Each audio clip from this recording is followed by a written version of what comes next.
Hello बच्चों, कैसे हो आप सब लोग। मैंने हारिका फिर से एक बार आप सब लोगों का स्वागत करती हूँ आपके परिश्रम बैच में। एंड जैसा कि आप सब बच्चे जानते हैं बच्चे, ये आज की क्लास रिकॉर्डेड होने वाली है।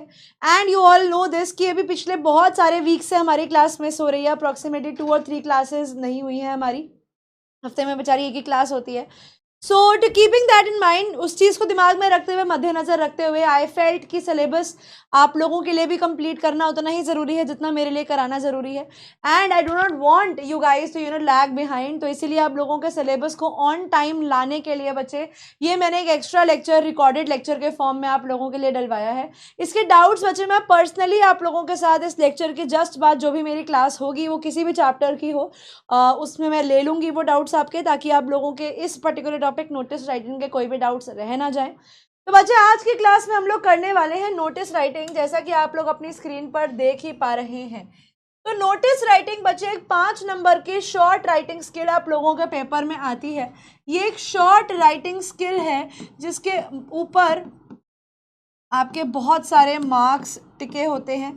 क्योंकि वैसे तो बच्चे ये एक बहुत ही इजी राइटिंग स्किल है, लेकिन हम बहुत बार इस राइटिंग स्किल में अपने नंबर कटवा लेते हैं। तो वो राइटिंग स्किल में, वो भी पर्टिकुलरली इस राइटिंग स्किल में हम अपने नंबर कैसे कटने से बचा सकते हैं, वही बच्चे हम लोग हमारी आज की क्लास में सीखेंगे। नोटिस राइटिंग क्या होता है, ऐसे कैसे करते हैं और इसमें स्कोर कैसे किया जाता है। तो चलिए बच्चों, स्टार्ट करते हैं हमारे आज की क्लास को। लास्ट की क्लास में बच्चे हमने दी एनिमी को ख़त्म किया था। उसके बाद हो सकता है कि उसके बाद और भी आपका कोई लेक्चर आ गया हो। द मेन पॉइंट इज़ कि ये परिश्रम में आप लोगों के बैच में एनिमी ख़त्म होने के बाद ही मैंने इस चैप्टर को रिकॉर्ड किया है। तो इसीलिए मेरे पास प्रीवियस लेक्चर का जो रिकैप है वो दी एनिमी का ही है। और हम लोगों ने दी एनिमी को लास्ट क्लास में ख़त्म किया था, जिसमें सदाओं की कहानी हमने पढ़ी थी। आज की क्लास में नोटिस को लिखते हुए बेटा, points to be noted, points to note, format, notice writing के टिप्स, मार्किंग स्कीम और adherence to the word limit and that is important. और उसके साथ साथ कुछ सैम्पल हम लोग नोटिसेस भी देखने वाले हैं कि कुछ सैम्पल नोटिसेस कैसे होते हैं। तो आइए बच्चों, स्टार्ट करते हैं हमारे आज की क्लास को। तो स्वागत है आपका देवियों और सज्जनों और हमारे प्यारे प्यारे आज के बच्चों इस रिकॉर्डेड लेक्चर में, जिसमें हम लोग करने वाले हैं नोटिस राइटिंग। बिल्कुल भी टेंशन मत लीजिए, आप लोगों के नोटिस राइटिंग को लेकर जो भी डाउट्स होंगे उनको स्पेशली कैटर किया जाएगा। जब भी ये लेक्चर आपको मिल जाएगा, उसके अगले लेक्चर में वो जो भी होने वाला है वो डेफिनेटली लाइव होगा। उसके अंदर आपके जो भी डाउट्स हैं बच्चे, वो मैं आप लोगों के डाउट्स लेके कवर ज़रूर करूँगी। तो आइए बच्चों, स्टार्ट करते हैं नोटिस राइटिंग। तो नोटिस राइटिंग के points to note, notice writing के बारे में कुछ ऐसे पॉइंट्स हैं जो पहले हमें पता होने जरूरी हैं। नोटिस राइटिंग एक रिटन या प्रिंटेड अनाउंसमेंट होती है। ये क्या होती है बच्चे? ये एक अनाउंसमेंट होती है, ये एक पब्लिक डॉक्यूमेंट होता है। ठीक है, ये एक पब्लिक डॉक्यूमेंट होता है जो एक ही बारी बहुत सारे लोगों तक पहुंचाया जाता है, नोटिस बोर्ड के ऊपर लगाया जाता है, ताकि आते जाते लोग, जो भी टारगेट ऑडियंस है, उस चीज़ को पढ़े, उस चीज़ को पढ़ के उसको जो भी करना है, whatever decision the other person has to take, या जो भी उस चीज़ में लिखा गया है उसको मानना ना मानना, उसको फॉलो करना ना फॉलो करना, उस सब के बारे में इंफॉर्मेशन दी जाती है। It is written in order to inform a large number of people. जैसा कि मैंने आप लोगों को बताया, ये एक पब्लिक अनाउंसमेंट है, एक पब्लिक डॉक्यूमेंट है, पब्लिक राइटिंग स्किल है, जिसमें आप एक लार्ज नंबर ऑफ ऑडियंस को किसी चीज़ के बारे में बताते हो कि ये चीज़ हुई है या ये चीज़ होने वाली है। मान लीजिए आपके एरिया में कोई ड्राइव हुई थी, उसके रिगार्डिंग आपको बताना है कि इलेक्ट्रिसिटी कट हुई थी। अब उसके रिगार्डिंग आपको फाइन हो सकता है अगर आपने मिसयूज़ इलेक्ट्रिसिटी का किया तो। हो सकता है कि आपके एरिया में पानी की कटौती होने वाली है, आपके एरिया में पानी है जो कम होने वाला है, तो आप उस पॉइंट को बताते हुए बता सकते हैं कि आपके एरिया में पानी की सप्लाई जो है वो कटने वाली है। तो कुछ भी चीज़ जो हो गई है या कोई भी ऐसी चीज़ जो होगी, उनको बताते हुए बच्चे आप लोग नोटिस लिखते हैं। It can be an upcoming event, कोई आने वाला इवेंट हो सकता है, कोई स्कूल का कंपटीशन हो सकता है, या सिर्फ कोई पीस ऑफ इंफॉर्मेशन भी हो सकता है। यहाँ पे स्कूल में, कॉलेज में, एरिया में, स्कूल कहीं पर भी आसपास की जगहों पे कोई इन्फॉर्मेशन अगर आप तक पहुँचानी है तो बच्चे वो भी नोटिस के माध्यम से ही पहुँचाई जाएगी। It is delivered to a targeted audience. Now what do you mean by targeted audience? बच्चे, टारगेटेड ऑडियंस का मतलब होता है अ फिक्स्ड ऑडियंस। पहले से ही डिसाइड किया जाता है कि ये जो पर्टिकुलर हम लोग नोटिस लिख रहे हैं ये इस ऑडियंस के लिए ही है। जैसे कि मैंने पढ़ा है कि मुंबई में पहले न्यूज़ आ रही थी कि मुंबई में कुछ सोसाइटीज़ हैं, उन सोसाइटीज़ के अंदर स्पेशली जो डिलीवरी बॉयज़ होते हैं, डिलीवरी पर्सनस होते हैं, कपड़े वाले भैया होते हैं, लॉन्ड्री वाले भैया होते हैं, कपड़े प्रेस करने वाले लोग होते हैं, और स्विगी जिनी हो गया, जो भी मतलब जितने भी डिलीवरी वाले पार्टनर्स हैं आपके, जो भी आपके कोरियर मैन, जो सर्विस मैन है, पोस्टमैन है, इन सब लोगों को लिफ्ट यूज़ करना अलाउड नहीं होता। तो कहने को तो सोसाइटी में बहुत लोग रहते हैं, लेकिन वो नोटिस किसके लिए लगाया गया है, वो उन लोगों के लिए लगाया गया है जो पर्टिकुलरली लिफ्ट को यूज़ नहीं कर सकते, उस कैटेगरी ऑफ पीपल के लिए। तो आपकी टारगेट ऑडियंस बच्चे बहुत ज़्यादा मैटर करती है कि ये नोटिस आप किस टारगेट ऑडियंस को लिख रहे हो। It is generally written in a formal tone. ये जनरली बच्चे एक फॉर्मल टोन में लिखा जाता है। फॉर्मल टोन में लिखने का मतलब है कि जब भी आप नोटिस लिखते हैं तो आपकी टोन बहुत फॉर्मल होती है, आप बहुत टू द पॉइंट बात लिखते हैं। इसके अंदर आप लोग फ्रेंडली लैंग्वेज का यूज़ नहीं करते। इसके अंदर जो आप लोगों की फ्रेंडली लैंग्वेज है बच्चे, इसका यूज़ नहीं होता। You do not use a friendly language. The language use is simple and flowery, और सिंपल एंड फॉर्मल। जो लैंग्वेज आप यूज़ करते हो वो बहुत सिंपल होती है, साधारण भाषा यूज़ करनी है, मुश्किल वर्ड्स यूज़ नहीं करने हैं, एंड फॉर्मल होती है, नॉट फ्लारी। मतलब ऐसे डेकोरेटेड लैंग्वेज नहीं लिखने की, I saw beautiful green blue ये वो, ऐसा कुछ नहीं लिखना, कुछ ऐसे बड़े बड़े भारी भारी शब्द यूज़ नहीं करने, ईजी वर्ड्स को यूज़ करना है, और ईजी वर्ड्स को यूज़ करके आपको एक नोटिस बनाना है। इससे क्या होगा, इससे बच्चे आपकी हेल्प होगी और आप अपने नोटिस को सही तरीके से बना पाओगे। डेकोरेटेड वर्ड्स का यूज़ नहीं करना, यानी आप लोगों को बिग वर्ड्स का यूज़, बिग वोकैब्स यूज़ नहीं करने हैं। इजी लैंग्वेज में आपको अपने नोटिस को लिखना है, क्योंकि नॉर्मल इंसान को इतना सब कुछ नहीं आता है। Format of the notice should include, आपके नोटिस में बच्चे क्या क्या होना चाहिए। सबसे ज़रूरी जो आपके नोटिस में होना चाहिए वो सबसे ऊपर आएगा नेम ऑफ द इंस्टीट्यूशन, कि किसने इस पर्टिकुलर नोटिस को इशू किया है। नोटिस अगर आ रहा है, पब्लिक डॉक्यूमेंट कोई आ रहा है, तो उसको इशू करने वाला कौन है, उसकी इशूइंग अथॉरिटी कौन है, वो नोटिस किसने दिया है। वहाँ पर उसके बाद आप लिखोगे नोटिस, फिर आता है बच्चे टाइटल, फिर आती है डेट, लास्ट में आता है राइटर का नाम कि ये नोटिस किसने लिखा है, और उसकी डेजिग्नेशन के साथ। डेजिग्नेशन पे सवाल होता है कि मैम डेजिग्नेशन का मतलब क्या होता है, तो मुझे डेजिग्नेशन का मतलब होता है पोजीशन, कि आपने किस पोजीशन पे रहकर, किस आधार पर इस पर्टिकुलर नोटिस को लिखा है। आपके नोटिस में बच्चे क्या क्या चीज़ें होनी चाहिए, आपके नोटिस में होना चाहिए name of the issuing agency, ठीक है, name of the issuing agency, जैसे स्कूल है, रेजिडेंट वेलफेयर एसोसिएशन है, RWA जैसे कहते हैं, ठीक है, DDA है, कुछ भी है, जिन्होंने भी उस नोटिस को पब्लिश कराया है बच्चे, उनका नाम ज़रूर आएगा। डेट ऑफ द इशू, ये नोटिस कौन सी डेट को पब्लिक किया गया है, या रिलीज ऑफ द नोटिस की कौन सी डेट को इस नोटिस को रिलीज किया गया है। द टाइटल या सब्जेक्ट ऑफ द इवेंट, ये नोटिस क्यों लिखा गया है, क्यों ये नोटिस क्यों लिखा गया है, क्या रीजन था इस नोटिस को लिखने का। उसके बाद बच्चे आता है आपका बॉडी, यानी इसमें आप date, time, duration, place, venue, when and where, इन सबको एंटर करते हो।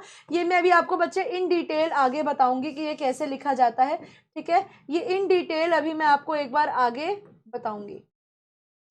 और फिफ्थ आता है बच्चे ऑथराइज्ड सिग्नेटरी, कि ये पर्टिकुलर नोटिस किसने लिखवाया है, इसका सिग्नेटरी कौन है, इस नोटिस को लिखवाने वाला, इस नोटिस को साइन करने वाला कौन है, उसका नेम, उसका सिग्नेचर और उसके बाकी कॉन्टैक्ट डिटेल्स भी हम लोग इसमें लिखते हैं, ठीक है। ये तो था बच्चे एक रफ फॉर्मेट, एक ड्राफ्ट जिसे आप कह सकते हो कि ये सारी चीज़ें आपके नोटिस के अंदर होनी चाहिए। लेकिन नोटिस कैसे लिखना है, नोटिस का क्या फॉर्मेट है, वो बच्चे मैं अब आप लोगों को दिखाने वाली हूँ। तो बच्चे नोटिस का फॉर्मेट कुछ ऐसा है। सबसे ऊपर आता है बच्चे name of the issuing agency या अथॉरिटी, कि ये नोटिस किसने इशू करवाया है, ठीक है, इसकी इशूइंग एजेंसी कौन है, इसको इशू करवाने वाला कौन है। इसकी जगह बच्चे जैसे यहाँ पर ये नेम ऑफ द ऑर्गेनाइजेशन और ये नोटिस लिखा गया है, ये एक टाइप, ये टाइप 1 है, ठीक है, ये नोटिस लिखने का टाइप 1 है, इसको आप टाइप 1 नाम दे सकते हो। कई स्कूल्स में, जैसे लास्ट टाइम भी मेरे को बहुत सारे बच्चों ने एक सवाल पूछा था कि मैम हमारे स्कूल में ना नोटिस ऐसे लिखवाया गया है, नोटिस लिखवाया है और उसके नीचे लिखवाया है नेम ऑफ इशूइंग अथॉरिटी, ठीक है, और उसके नीचे लिखवाया है नेम ऑफ इशूइंग अथॉरिटी। तो मैम आप तो समझा रहे हो कि पहले नेम ऑफ इशूइंग अथॉरिटी आएगा और उसके बाद नोटिस आएगा, लेकिन स्कूल में तो इस तरीके से हमें टाइप 2 के फॉर्मेट से कराया गया है, तो हम कौन सा फॉर्मेट फॉलो करें कि इसमें हमें नंबर मिलेंगे, कि इसमें हमारे नंबर कटेंगे। तो बेटा याद रखना सीबीएसई जो है ना वो टाइप 1 को भी और टाइप 2 को भी ओके करके चलता है। उसके लिए टाइप 1 टाइप 2 दोनों ही बराबर है। सीबीएसई दोनों टाइप्स को बराबर की मान्यता देता है। आप कोई भी लिख लोगे, कोई भी फॉर्मेट आप यूज कर लोगे, फॉर्मेट 1 फॉर्मेट 2 दोनों के दोनों फॉर्मेट्स करेक्ट ही माने जाएंगे। Both of the formats will be considered correct. ठीक है, तो यहाँ पर सबसे ऊपर क्या आएगा बच्चे, नेम ऑफ इशूइंग एजेंसी। ये आपको क्वेश्चन से ही मिल जाएगा। अभी क्वेश्चन से ढूंढना कैसे है वो मैं भी आपको सिखाऊंगी। फिर आता है बच्चे डेट ऑफ इशू, कि कौन से दिन पे आपका नोटिस इशू किया गया है, जिसे हम रिलीज डेट भी कहते हैं। फिर आता है टाइटल या सब्जेक्ट ऑफ द इवेंट। अब ये जो टाइटल होता है ना बच्चे, ये बहुत कैची होता है। ठीक है, ये जो टाइटल होता है ये बहुत ही कैची होता है। टाइटल कैची होने का क्या मतलब है, टाइटल कैची होने का मतलब ये है कि आपका टाइटल बहुत ही इंटरेस्टिंग टाइटल होना चाहिए, वो पढ़ के सामने वाले को इंटरेस्टिंग लगना चाहिए, वो बोरिंग नहीं होना चाहिए। अगर वो इंटरेस्टिंग है तो ही बच्चे आपको उसके ऊपर नंबर मिलेंगे, वरना आपके नंबर कटने के चांसेस भी हो सकते हैं। कैची और इंटरेस्टिंग होना चाहिए, पढ़ने में वो अच्छा होना चाहिए, तभी आपको उसके नंबर मिलेंगे। फिर बच्चे एक लाइन छोड़ के हम लोग बॉडी यानी मेन कंटेंट लिखते हैं। मेन कंटेंट यहाँ पर आपके लेटर का आता है। मेन कंटेंट में बच्चे आप लोग date, time, duration, place, venue, ये सारी चीज़ों का जवाब देते हैं। वो कैसे देते हैं वो भी आपको मैं सिखाऊंगी।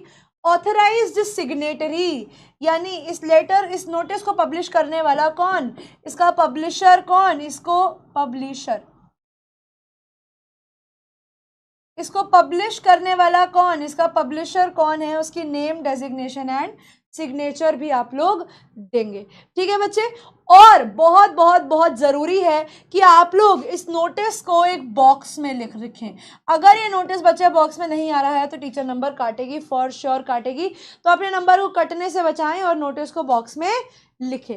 ज़रूर नोटिस को बॉक्स में लिखा जाए, इस चीज़ का बच्चे ध्यान रखना। ठीक है, तो बच्चे इस तरीके से अगर आप अपने लेटर का नोटिस का फॉर्मेट रखते हैं तो आपको नंबर मिलेंगे।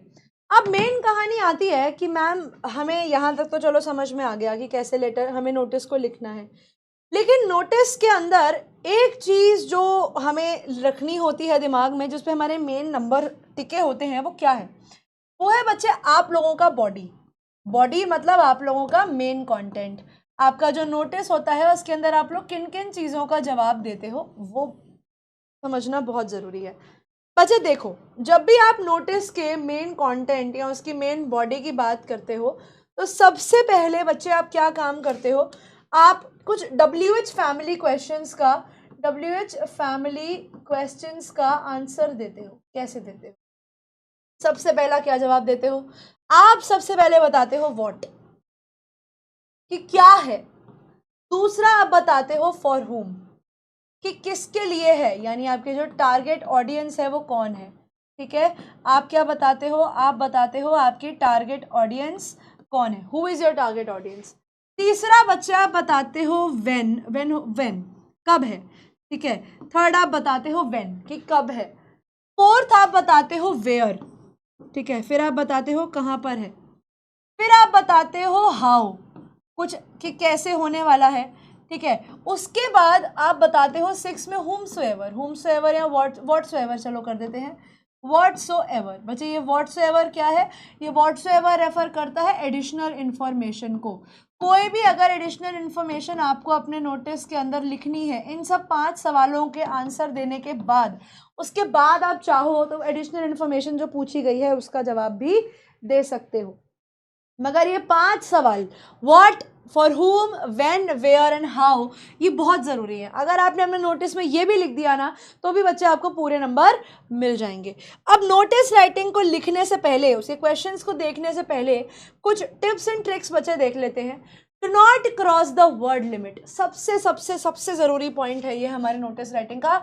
सबसे इंपॉर्टेंट पॉइंट क्या है, do not cross the word limit. आप लोगों की वर्ड लिमिट क्रॉस होते ही बच्चे -0.5 होने शुरू हो जाएंगे। ठीक है, जहां पर वर्ड लिमिट क्रॉस हुई वहां नंबर कटने शुरू हो जाएंगे।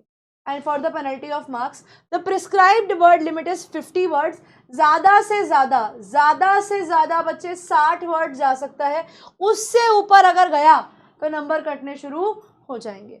Repetition of any information should be avoided. आपने एक बार जो इन्फॉर्मेशन दे दी तो उसके बाद आपको अपनी भी नहीं सुननी है, वो इन्फॉर्मेशन कहीं पर भी रिपीट नहीं करनी है. Repetition of information should be avoided. And always enclose the notice in a box. अगर आप करोगे तो नंबर मिलेंगे, नहीं करोगे तो 0.5 माइनस हो जाएंगे. Make sure you draw the box with a pencil. ऐसा रफ हैंड से ड्रॉ कर मत आना, एक प्रॉपर पेंसिल और स्केल को यूज करके बनाना. बिकॉज बच्चे जितना नीट और जितना प्रेजेंटेबल आपका आंसर होगा, उतने अच्छे नंबर आपको मिलने के चांसेस होंगे. Keep your notices short, crisp and to the point. अपने नोटिस को छोटा, क्रिस्प मतलब बहुत अच्छे information and to the point लिखोगे तो ही आपको अच्छे नंबर मिलेंगे. Highlight the word notice and title. Notice को कैपिटल में लिखो, बोल्ड में लिखो. जो टाइटल लिखते हो उसको भी बोल्ड में लिखो या उसको अंडरलाइन कर दो, ताकि जो सामने वाला जब आपके नोटिस को देखे तो उसका आपके हेडिंग को देखकर, आपके टाइटल को देखकर ही समझ में आ जाए कि अच्छा कुछ अच्छा लिखा होगा इसके अंदर.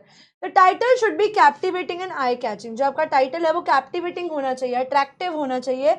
उसको देखकर सामने वाला जो है उसको लगे कि अच्छा इसने ऐसा क्या लिखा है, चलो एक बार पढ़ के देखते हैं. तो आपका जो टाइटल है वो अट्रैक्टिव होना चाहिए, बहुत आई कैचिंग होना चाहिए, बहुत अच्छा होना चाहिए, ताकि सामने वाला जब उसको पढ़े तो उसको पढ़ के अच्छा लगे.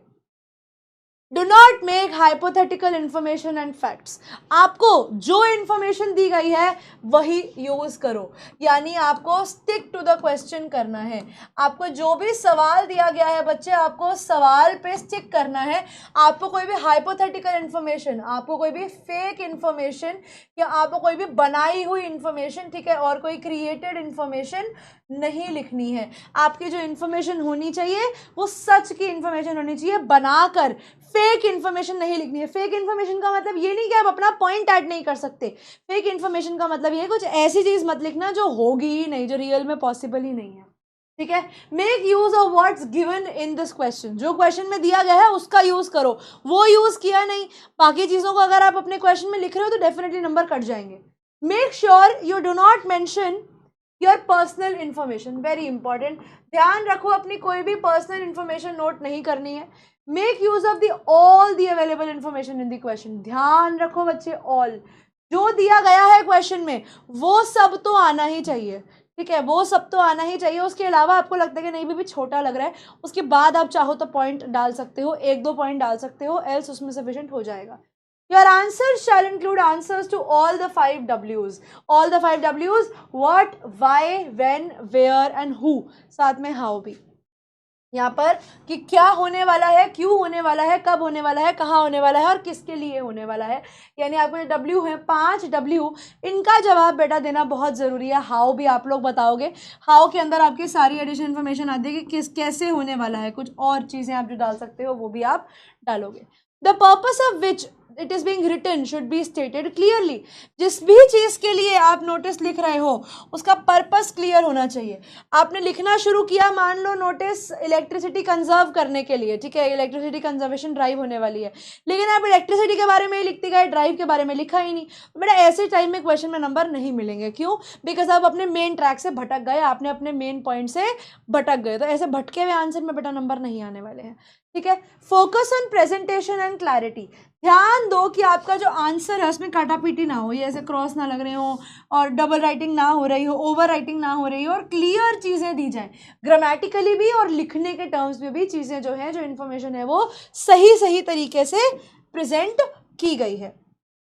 अब बच्चे जैसे आप लोग यहाँ मार्किंग स्कीम देख सकते हो, एक बार आपको name of the organisation, notice, heading और डेट के 2 मार्क्स मिलते हैं. यानी आधा आधा आधा और आधा. इनमें से कुछ भी मिस होता है आधा नंबर कट जाएगा.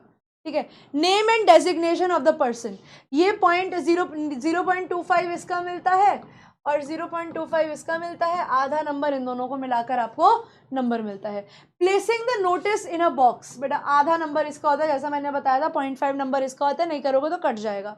और कंटेंट एंड लैंग्वेज के बच्चे 2 मार्क्स होते हैं, ठीक है। अब आप सोचोगे कि मैम इतने कम नंबर, तो बेटा 5 नंबर का ही राइटिंग स्किल होता है, जिसमें से आप इनको भी, अब यहाँ पर कंटेंट का 1 नंबर है कि आपने कैसे लिखा है। अगर टीचर को कंटेंट में कमी मिली, अगर आपने क्वेश्चन वाले सारी चीज़ें इंक्लूड नहीं करी, क्वेश्चन में से बच्चे ऑल सारा उठा लेना, नहीं उठाओगे वहाँ पे आधा नंबर काट लेगी टीचर। और लैंग्वेज बेटा सबसे इंपॉर्टेंट, आपकी जो लैंग्वेज होनी चाहिए वो फॉर्मल लैंग्वेज होनी चाहिए, क्लियर लैंग्वेज होनी चाहिए, ऐसे खुद कंफ्यूजन नहीं दिखनी चाहिए कि बच्चों को पता ही नहीं था मुझे आंसर में लिखना क्या है, ठीक है। तो आइए बच्चों देखते हैं कुछ एग्जाम्पल्स को, आप लोग कैसे अपने इनको लिख सकते हैं। जैसे मेरे पास काफ़ी सारे एग्जाम्पल्स हैं आपके लिए, ठीक है। देखो सबसे पहले बच्चे, जैसे आप ये वाला एग्जाम्पल देखो, यहाँ पर आपको सारी चीज़ें बहुत क्लियर देखने को मिल जाएंगे कि यहाँ पर क्या क्या लिखा हुआ है। देखो, water supply will be suspended for 8 hours. क्या दिया गया है? दिया गया है वाटर सप्लाई, यानी पानी की जो सप्लाई है वो सस्पेंडेड रहेगी 8 घंटों के लिए। यानी आपको वॉट तो मिल गया, यानी किस चीज़ के ऊपर लिखा जा रहा है? वॉट तो मिल गया। That is from 10 AM to 6 PM on 6th मार्च। कब होने वाला है? 6 मार्च को होने वाला है। Reason why? For cleaning of water tanks. 3 W के क्वेश्चन मिल गए। Write a notice in about 50 words advising the residents, यानी आप किसके बिहाफ पर लिख रहे हो? आप RWA के बिहाफ पर लिख रहे हो, यानी आप लोग रेजिडेंट वेलफेयर एसोसिएशन के आधार पर लिख रहे हो सकता है आपको सोसाइटी का नाम दिया हो, लेकिन अगर सोसाइटी का नाम नहीं दिया गया है, अगर आपको सोसाइटी का नाम नहीं दिया गया है तो आप रेजिडेंट वेलफेयर एसोसिएशन भी लिख सकते हो। To store the water for a day, और आपका पर्पस क्या है? वाई? आपको क्या करने को बोला गया है कि आप 1 दिन के लिए पानी बचा लो। यू आर अमन कुमार, आपको क्या मिला? आपका नाम मिल गई, डेजिग्नेशन मिल गया। You are Aman Kumar secretary, नाम मिला, डेजिग्नेशन मिली, secretary of CDT society Patna, और आपको आपकी इशुइंग अथॉरिटी का नाम भी मिल गया। आपको आपकी इशुइंग अथॉरिटी का नाम भी मिल गया। अब आप क्या करोगे? नोटिस लिखना स्टार्ट करोगे। सबसे ऊपर क्या आएगा? इशुइंग अथॉरिटी आएगा, CDT housing society Patna.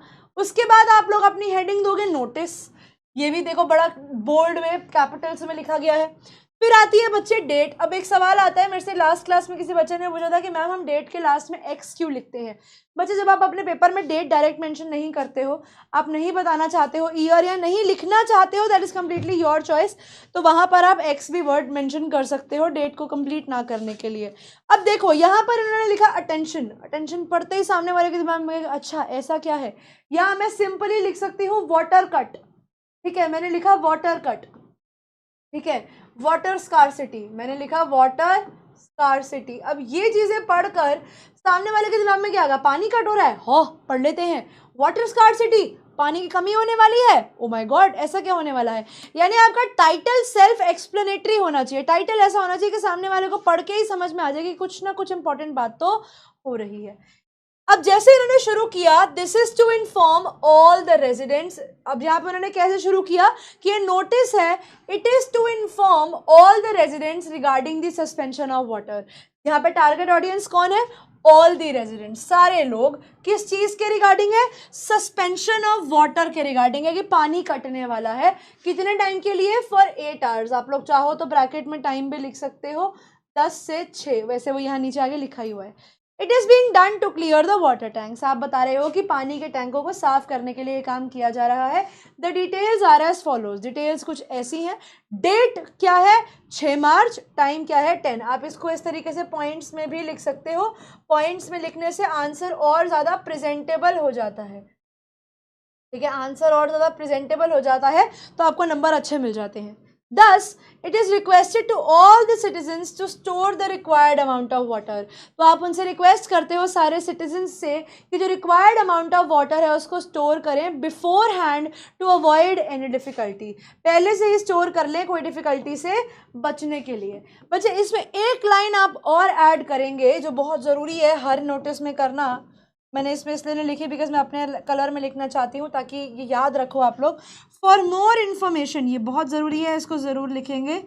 For more information contact the undersigned, ये ज़रूर आएगा बच्चे। For more information contact the undersigned, this is very very important, ये लाइन लिखनी बहुत ज़रूरी है। फिर देखो आपने लिखा थैंक यू, अपना नेम और अपना डेजिग्नेशन। बच्चे ये लिखना बहुत ज़रूरी है, अगर इस तरीके से नोटिस नहीं बनाओगे टीचर नंबर काट लेगी। अब ये फर्स्ट लाइन के मैं आपको एक दो तरीके और बताती हूँ, ये लिख सकते हो या और क्या लिख सकते हो, बस give me a minute, I am just having water.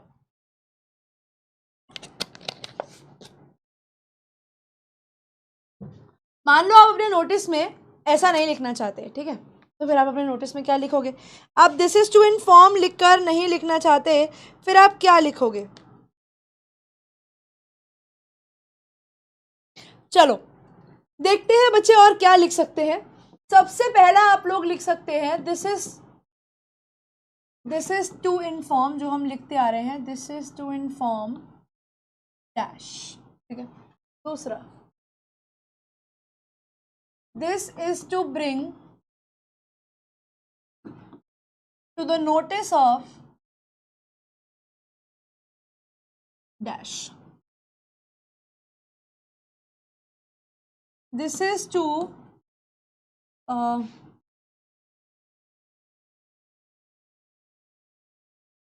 bring to your notice that, ठीक है, ये 3 और एक फोर्थ और,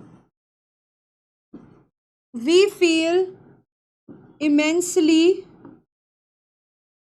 happy, हम या तो बहुत खुश हैं या बहुत सैड हैं, to inform you that, और उसके आगे आप जो लिखना चाहें वो लिख सकते हैं। हो सकता है कोई बहुत खुशी की बात बता रहे हो, बहुत दुखी बात बता रहे हो, या एक और लिख सकते हो बच्चे,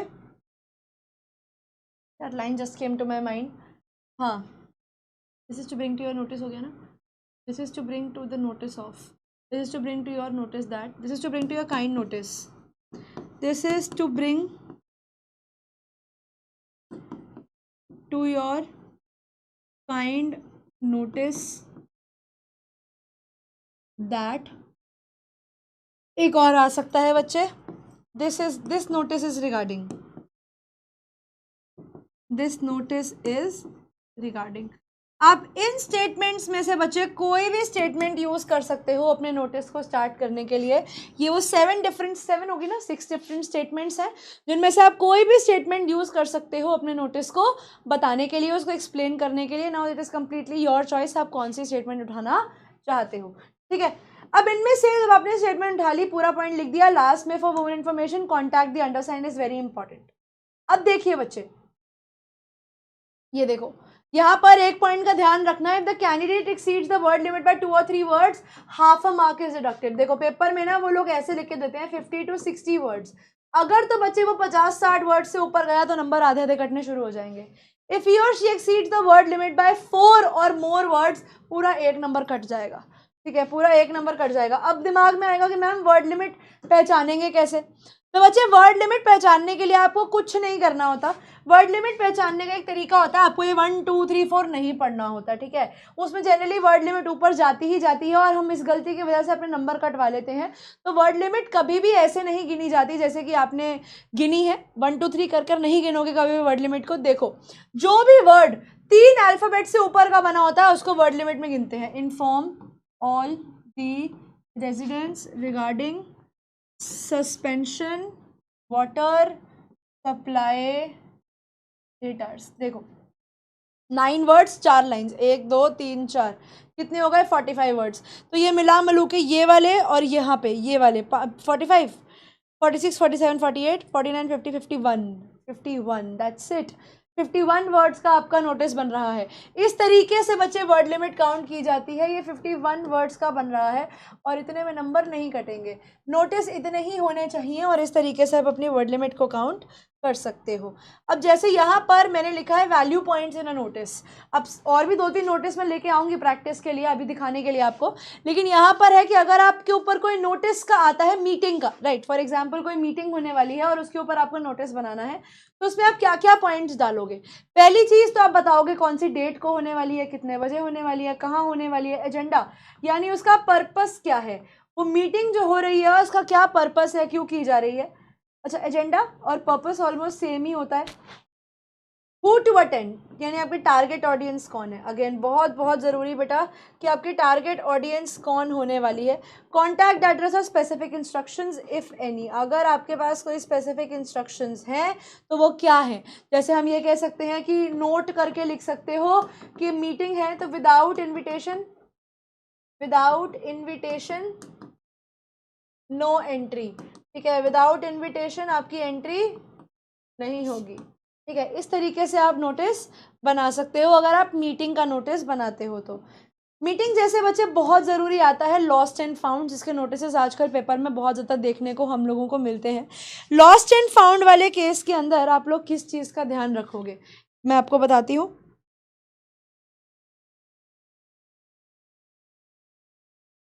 लॉस्ट एंड फाउंड के नोटिस के अंदर बच्चे ध्यान देना, लॉस्ट जब आपकी कोई चीज़ खो जाती है और फाउंड जब आपकी कोई चीज़ मिल जाती है। जब बेटा खोती है ना तो ऑल डिटेल्स मेंशन कर देनी चाहिए, लेकिन जब फाउंड होती है, जब आपको मिलती है, तो आप सिर्फ पार्शियल डिटेल्स ही मेंशन करते हो।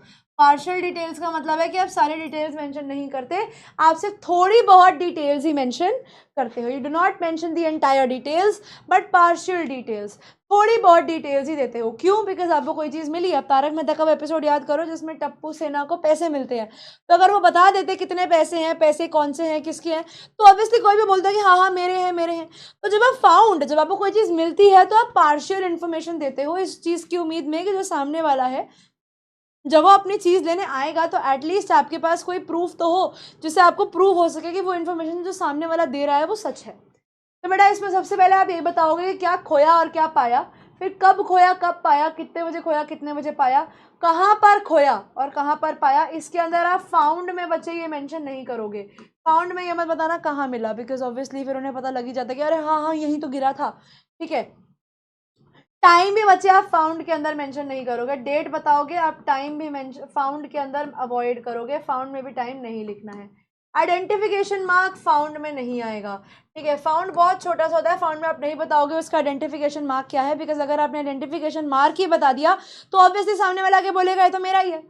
कंटेंट्स बेटा पार्शियली बताओगे, पूरी डिटेल्स नहीं बताओगे। कि अगर आपको कोई ब्रीफ केस मिलता है तो आप बस ये बताओगे ब्रीफ केस मिला है, उसके कंटेंट्स नहीं बताओगे उसके अंदर क्या है, ताकि जब आप सामने वाला आपके पास कुछ लेने आए तो आप उससे पूछ सको कि हाँ इसमें बता क्या था। If the person is able to tell that thing correctly तो आप कंसिडर कर सकते हो। अगर आपने सब बता ही दिया कि उसके अंदर क्या था तो सामने वाला आएगा और बोलेगा कि हाँ हाँ इसमें तो यही था, एंड देन वो आपसे बैग लेकर चला जाएगा।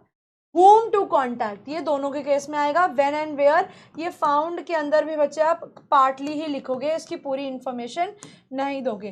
तो फाउंड बेटा बहुत ध्यान से लिखना होता है। और लॉस्ट वाले के अंदर आप रिवॉर्ड के ऊपर भी लिख सकते हो कि जो भी बंदा इस चीज़ को ला कर देगा उसको सूटेबली रिवॉर्ड किया जाएगा। फाउंड के अंदर रिवॉर्ड की बात नहीं आएगी।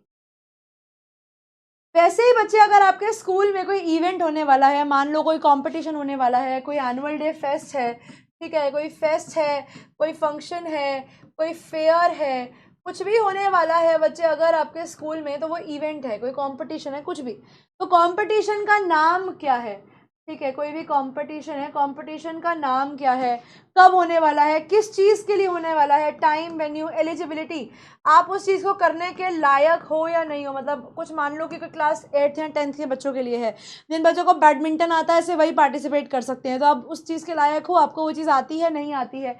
कॉन्टैक्ट एड्रेस और स्पेसिफिक इन्फॉर्मेशन, इसके अंदर बच्चे स्पेसिफिक इन्फॉर्मेशन के अंदर आप फ़ी डाल सकते हो कि मान लो इसकी एंट्री फ़ी इतनी होने वाली है, ठीक है, इसकी एंट्री फ़ी इतनी होने वाली है, पेरेंट्स नॉट अलाउड है, पेरेंट्स अलाउड है, कुछ भी एंट्री फ़ी डाल सकते हो।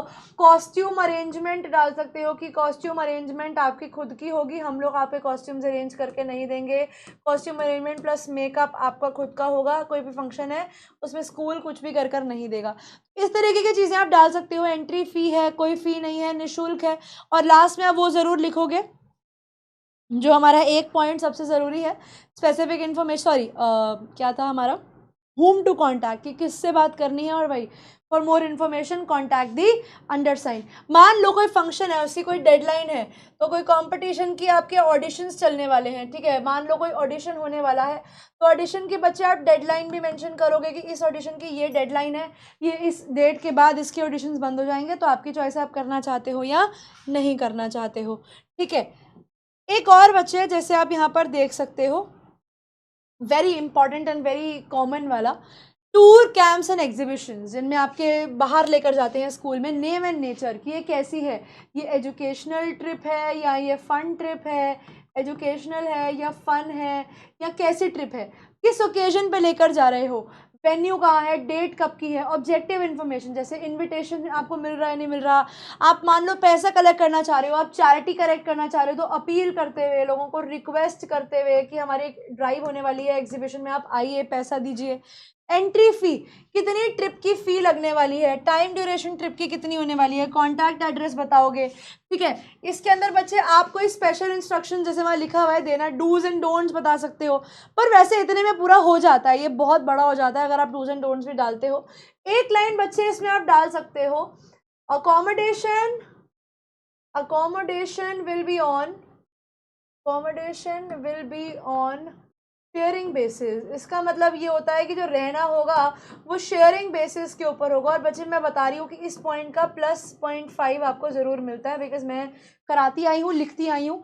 Accommodation will be on sharing basis, की जो ट्रिप में रहना होगा बच्चों का वो शेयरिंग बेसिस के आधार पर ही होगा। सब लोग मिलकर ट्रिप में रहेंगे, एक रूम में 4-4 5-5 बच्चे भी रह सकते हैं। टूर्स एंड कैंप्स एंड जो भी स्पेसिफिक इंस्ट्रक्शंस है आप दे सकते हो, ठीक है।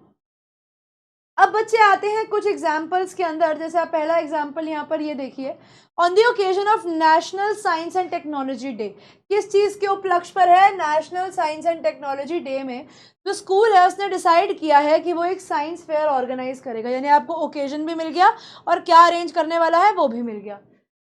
यू आर विक्रम, ठीक है, आप हो Vikram, the secretary of the science society. आप एक मीटिंग बुलाना चाहते हो ऑफिस बियरर्स की, यानी ऑफिस मेंबर्स की, जो आपके हेड बॉय हेड गर्ल्स होते हैं, इनकी मीटिंग बुलाना चाहते हो ताकि आप अरेंजमेंट डिस्कस कर सको, यानी आपको टारगेट ऑडियंस भी मिल गई आपकी ऑफिस बियरर्स। तब आप कैसे लिखोगे इसका लेटर। तो बच्चे सबसे ऊपर देखो, आपने रैंडम स्कूल ले लिया, Delhi public school new Delhi, notice, date और फिर मीटिंग ऑफ साइंस सोसाइटी। आपने बोला, सिंपल बताया कि मीटिंग है साइंस सोसाइटी की, तो जो भी साइंस सोसाइटी के लोग हैं उन्हें पता है कि हमारी मीटिंग है, हम जाएंगे।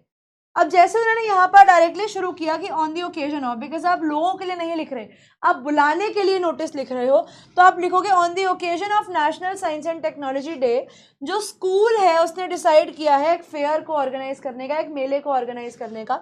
टारगेट ऑडियंस कौन है, the office bearers, office hold करने वाले जो लोग हैं, they are requested to attend a meeting. एक मीटिंग होने वाली है इन द स्कूल लाइब्रेरी। अब कहाँ पे होने वाली है, स्कूल लाइब्रेरी में होने वाली है। कब होने वाली है, व्हेन होने वाली है, 16 अप्रैल को होने वाली है। व्हाट, कितने बजे, सॉरी व्हेन, टाइम, यहाँ पर आपका टाइम मेंशन किया गया है, ठीक है। और क्या पर्पस है इसका, एजेंडा क्या है मीटिंग का, यहाँ पर इस मीटिंग का एजेंडा क्या है, मीटिंग का एजेंडा है कि आप लोगों को फेयर की बाकी सारी चीज़ों के बारे में बात करनी है। यहाँ पर बच्चे वही फॉर मोर इन्फॉर्मेशन वाली लाइन आप जरूर डालोगे, for more info contact the अंडरसाइंड। आपको किसको कांटेक्ट करना है, अंडरसाइंड को कांटेक्ट करना है। लास्ट में बच्चे आएगा आपका नाम विक्रम, फिर यहाँ पर आप करोगे अपना साइन और लास्ट में आप बताओगे कि आप कौन हो, secretary of the science society, यानी आपकी डेजिग्नेशन। तो इस तरीके से बच्चे अगर आप अपना नोटिस बनाते हो तो आपके नंबर कहीं पर भी नहीं कटेंगे। एक नोटिस बच्चे मैं आपके लिए डिस्कस और कर रही हूँ और एक नोटिस मैं आप लोगों के लिए छोड़ के जाऊंगी। जैसे ये एक बहुत अच्छा नोटिस है, इसके अंदर बच्चे आप लोगों को फंड्स रेज करने हैं, ठीक है। इसके अंदर आपको फंड्स रेज करने हैं, तो आप लिखोगे राम लखानी। ये बच्चा जो है राम लखानी, कौन है, राम लखानी जिससे हम बात कर रहे हैं, is the head boy, designation मिल गई। और भवन विद्यालय चंडीगढ़, यानी हमें हमारा इशूइंग अथॉरिटी मिल गई। He or some other students are touched by the plight of the poor. आप लोगों ने देखा कि जो गरीब लोग हैं वो बहुत प्लाइट में है, प्लाइट का मतलब होता है प्रॉब्लम में है, ठीक है। वो लोग जो हैं वो बहुत ज़्यादा प्रॉब्लम में हैं और लोग बहुत ज़्यादा दुखी हैं, परेशान हैं। And the destitute states of the run home, और जो इनकी डेस्टिट्यूट कंडीशन है, डेस्टिट्यूट कंडीशन होने का मतलब होता है बहुत ही बुरी कंडीशन के अंदर होना, बहुत ही गरीब कंडीशन के अंदर। In the state run homes and wish to make a difference in their lives by losing their sufferings. तो इसे आप चाहते हो कि आप उनकी ज़िंदगी में एक बदलाव लाओ उनकी सफरिंग्स को कम करके। They decide to raise funds, उन्होंने डिसाइड किया कि हाँ वो लोग फंड्स रेज करेंगे फॉर दिस पर्पस, यानी आपको पता लग गया कि आपका जो काम है वो फंड रेजिंग है। Right A notice not exceeding 50 words making an appeal, आप उनसे एक रिक्वेस्ट कर रहे हो कि आप भी हमें जेनरस डोनेशंस दो। अब यहाँ पर हमारे पास सब्जेक्ट आ गया इशूइंग अथॉरिटी, नोटिस, डेट, और देखो यहाँ पर उन्होंने कितनी अच्छी हेडिंग दी है, 2 वर्ड्स में हेडिंग बना के दिया, attention please lend a helping hand, यानी अटेंशन प्लीज ध्यान दीजिए और मदद का हाथ आगे बढ़ाइए। अब जैसे उन्होंने यहाँ पर बड़े अच्छे पॉइंट से शुरू किया, your help and cooperation are required, क्यों? क्योंकि आप डोनेशन मांग रहे हो, तो आपने कैसे शुरू किया, your help and cooperation are required to make a difference, किस चीज़ के लिए, डिफरेंस लाने के लिए, in the lives of the less fortunate, उन लोगों की ज़िंदगी में बदलाव लाने के लिए जिनके पास ज़्यादा पैसा नहीं होता, living in state run home, यानी स्टेट रन होम्स, ऐसा घर जो सोसाइटी जो स्टेट देती है उन्हें, यानी रैन बसेरे जिन्हें हम हिंदी में कहते हैं, डोनेट जेनरसली, तो आप क्या कहते हो, डोनेट करो पैसा, ठीक है, जेनरसली, अच्छे से डोनेशन करो ताकि इनका भी फायदा हो सके। Deposit your contribution to the undersigned, आपको क्या करना है, डिपॉजिट करनी है अपनी contribution to the undersigned by 13 May 2007, कुछ भी लिख सकते हो। अब यहाँ पर ये भी लिख सकते हो, the money so raised will be spent on medicine and clothes for the inmates, आपने बताया कि जितना भी पैसा रेज किया जाएगा वो सारा मेडिसिन और क्लोथ्स पे लगाया जाएगा। You will also be given, बहुत अच्छा पॉइंट है, you will also be given a receipt as a keepsake, तो आपको एक रिसीट भी मिलेगी एज अ कीपसेक। कीपसेक का मतलब होता है एज अ प्रूफ, आपको अपने इन्फॉर्मेशन के लिए, अपने प्रूफ के लिए एक रिसीट भी मिल जाएगी कि आपने कितनी इन्फॉर्मेशन वो दी है। वही लास्ट में, for more info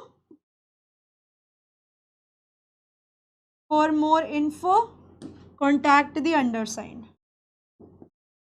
contact the undersigned, और वहाँ पर आएगा राम लखानी, सिग्नेचर, नाम लिखने के बाद सिग्नेचर राम लखानी, ब्रैकेट में उसकी डेजिग्नेशन हेड बॉय, पूरा का पूरा नोटिस डब्बे में और नोटिस डन।